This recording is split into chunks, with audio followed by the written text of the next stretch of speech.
So I've been playing video from an old project. This was actually 2008.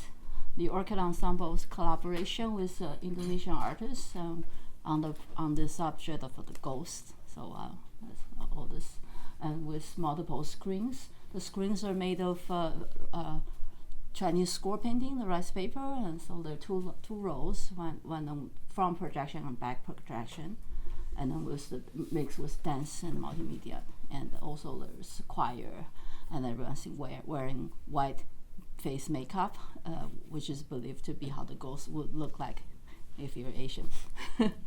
So that's part of the video. So the Orchid Ensemble is the main project I've been doing since 1997, so over 20 years. And it's a trio with two Chinese instruments and the Western percussion. But like percussion mix of different sound, like Johnson trained in Western percussion, but also studied in Egypt and Spain. I would travel around in China. I travel around to different places to study percussion styles, and also I travel to different places to study the bowing instruments in different countries, and we incorporate in our repertoire. So like you just look at the ensemble, you may think it's a Chinese ensemble, but the repertoire we perform 30 traditional Chinese music would be probably around 30% of the repertoire. And we commission many different composers, and I also write for the ensemble. And so we've done many different projects over the years. And in the beginning, the collaboration between musicians from different cultures. And then later on, we started developing into interdisciplinary projects. So that the Ghost project was one of them. And there's another project we took it on tour to the National Art Center. The diaspora is about the diaspora of Chinese people in Canada, and it's also with dance and multimedia. So then you can see the main instruments of the ensemble, the marimba and erhu and zheng. And this is collaboration with dancers. And so I'll just show you a little bit example.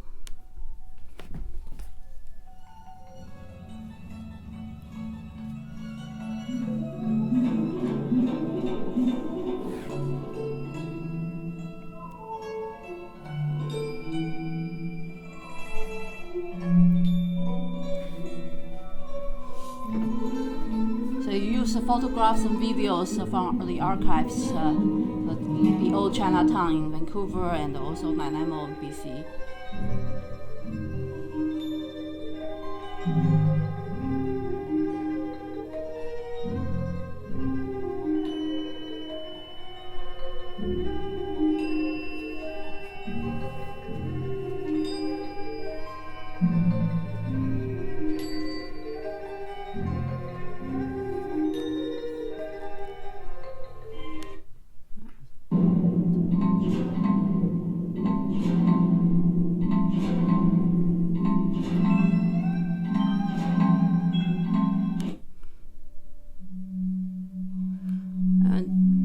A lot of calligraphy in the images, but also the dance movements are related to Chinese calligraphy.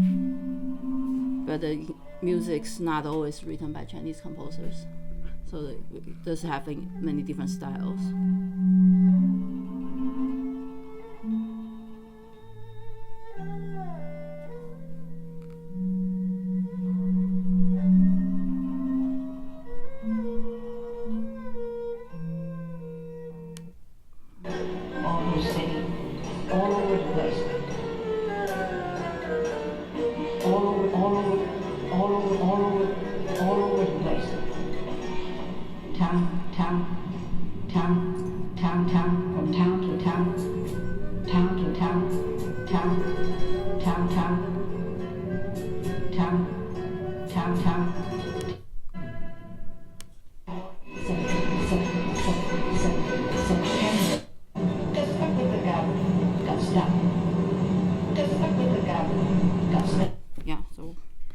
time to watch the whole thing, I just keep jumping.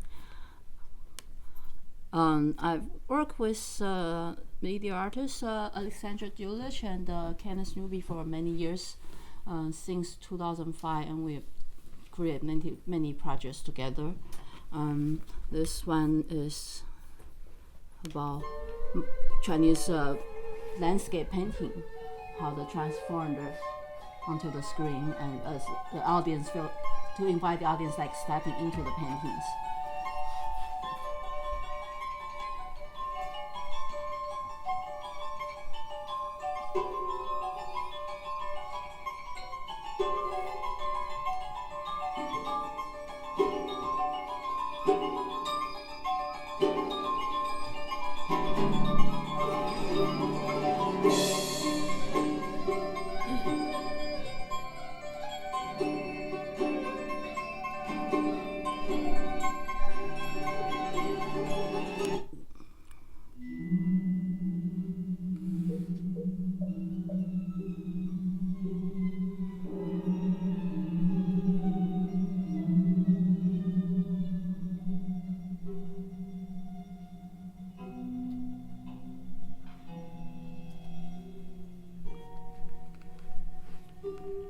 And the idea is that the Chinese painting is not is more like a linear perspective, that you travel your viewpoints, like the viewer travels through the paintings, and that's how the image is based on.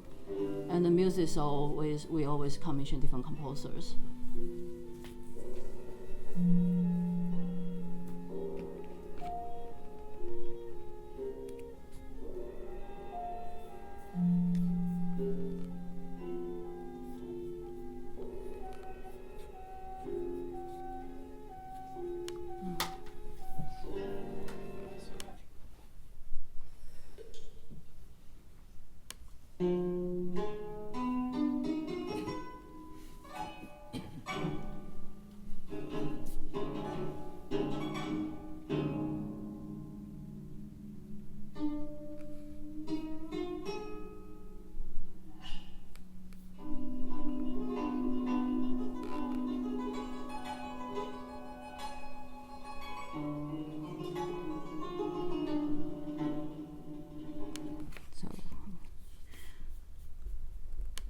And then you saw the Ghost project when you walk in. So these are some of the projects we've been doing. The latest project, Music of Heavens, I haven't got the time to edit the video yet, but that was the project we did for our 20th anniversary last year, and talking about the stories about the stars from different perspectives, different cultures, and collaborating with First Nations, our visual artists as well. So that would be the next time when I get the video together. And we do a lot of educational programs, and been touring a lot in the US as well. So these are the different projects we do. And one project very popular is the choir collaboration, that we work with different choir of different styles and different abilities. And we have commissioned a repertoire to do a whole concert. So last week, we just finished a concert with Vancouver Bach Choir. And so the choir will learn different languages, not always Chinese. Our repertoire including Hebrew or some pieces no words. And then there's a piece of Taiwanese dialect, and then pieces in Mandarin. And they all also all in very different styles. Some are more similar to the choral style that the choirs used to, but some are very different. There's a contemporary, very abstract piece, and some folk songs, and also there's a piece that some choir would choose that because there's no word. They think they don't have to learn words, but the rhythm is very challenging because the choirs used as a string orchestra accompany me instead of the instrumentalists accompany the choir. And so they have to really learn the rhythm in that piece is all very much based on like traditional music. Probably find that kind of rhythm in Chinese opera music, and which is very unfamiliar for choirs. So we do this as a outreach, as a and residencies with choirs all across North America, and also a very good way of getting residency and employment because there are basically more choirs than orchestras. So and some ensembles develop orchestra programs, which we also have, but our choir program is very successful. And then these are just all the different topics we do for our school projects. And so this is still the most part of my work. I'll do a lot with this ensemble. Continue to develop. I'm part of many different ensembles, in addition to the giant project Proliferation that is out at the first night in Victoriaville. I started the Sound of Dragon Music Festival in 2014, and this festival runs every 2 years. It presents music that has roots or influence of Chinese music. Could this be? Can you see it? Make it a little bigger. So the society presents both traditional and contemporary application of Chinese music, but the idea is to break the preconception of how Chinese music sounds like, because many people think that would be the Cantonese opera or it would be the music they hear in Chinese restaurants. But the reality is the practice in Canada has a lot more variety, and also there's a lot of different experiments and different projects going on, and not only the non-Chinese population are mostly not aware of, even the Chinese population has very little knowledge about this. So I created this festival to showcase the variety and hopefully to break the old definition of what Chinese music sound like, which is maybe the one of the reasons preventing some people going to concerts, because they just think that's what I'm going to hear a whole night. But with Orchid Ensemble concerts, we always prove them wrong, because the variety of styles in our repertoire is usually just beyond what they have expected. Yeah, 1 minute. Okay. So the festival presented many different styles of music, and with guests from different cultures across Canada and also from Asia. This is all on the website, so you can read about how the society is formed.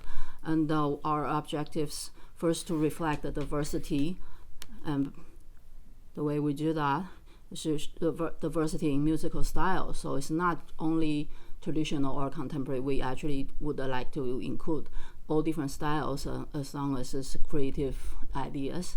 And also the participants would like to create a community that is not based on nationality or ethnicity. So even it deals with inspiration of Chinese music, but anyone could participate, could propose projects. So you can see some of the projects. This is an existing project even before the festival that people were already doing. And so the first festival basically is to present what's already happening in the community. So these are just some of the projects people do in Vancouver, and see a lot of cross-cultural works. And then after that is to facilitate change and encourage new projects. And so we bring together, when we bring guest performers from Asia or from other provinces, they don't usually just play their part and leave. They usually collaborate with the local ensembles or musicians or composers. They have a process of rehearsing and working together to create the works. So that gives the opportunity that our musicians and artists can also go aboard to perform, and which has created quite a few of the international connections that led to performance and new commissions and premieres, including the Turning Point Ensemble and the Taiwan Little Giant Chinese Orchestra. They did 2 concerts at our festival last month, and they're going to do 2 concerts in Taipei next month, and then going on to doing the first Asia tour, of like coming out from this collaboration. And we also do a lot of public outreach. So there's, in addition to the introduction of the instruments, just like the artist talk, but we also want to do participatory workshops to including people to have hands-on opportunity. So this is a Beijing opera workshop that everyone learn the recitation of the rhythm and be able to play together. And this is a composer talk for young students.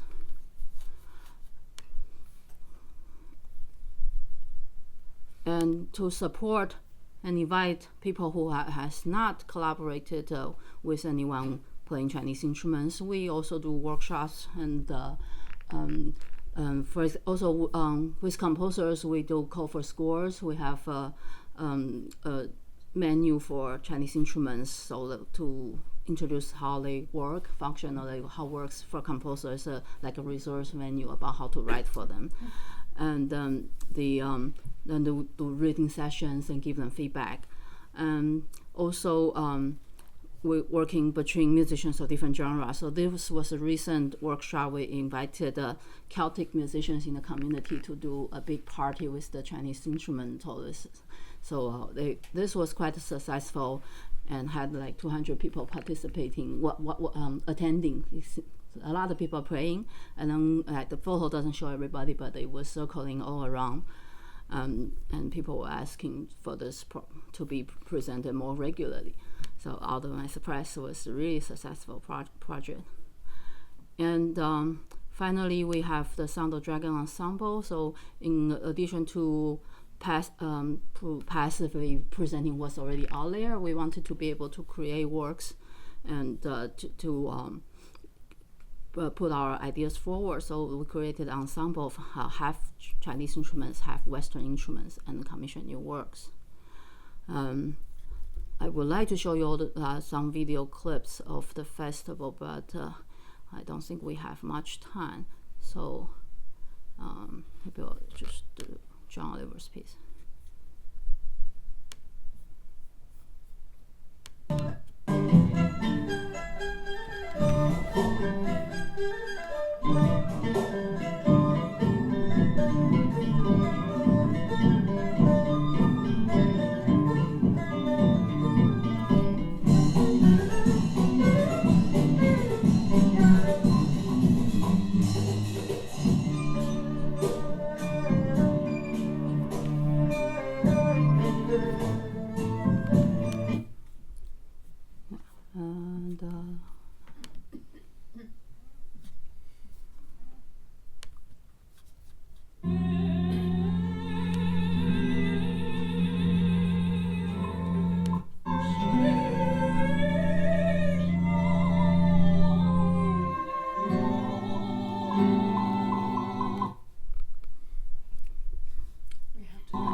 Okay, so that's it. Yeah, so this is all on the Sound of Dragon website, and then there are examples of other ensembles and all the different projects being presented at the festival that you can watch.